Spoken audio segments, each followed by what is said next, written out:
Hello, ഇപ്പൊ mobile തുറന്നാൽ കാണുന്നത് ഈ ഒരു സംഭവം കാണുമ്പോൾ തന്നെ വായല് കപ്പലൊടിക്കാനുള്ള വെള്ളം ഉണ്ടായിരിക്കും.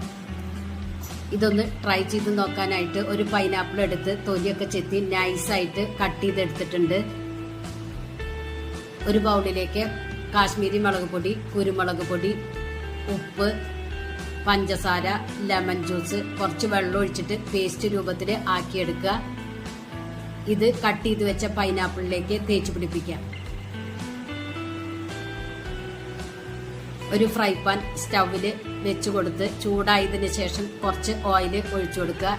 ഇത് ഇതിലേക്ക് നിരത്തി കൊടുക്കുക. തിരിച്ചും മറിച്ചിട്ടിട്ട് ഫ്രൈ ചെയ്തെടുക്കുക. ഫ്രൈ ചെയ്ത പൈനാപ്പിളിന്റെ മുകളിലേക്ക് കുറച്ചും കൂടെ പഞ്ചസാര ഇതുപോലെ ഒന്ന് ഇട്ട് കൊടുക്കുക. സംഭവം എന്തായാലും കിടു തന്നെ. എല്ലാവരും ഒന്ന് ട്രൈ ചെയ്ത് നോക്കിക്കോ.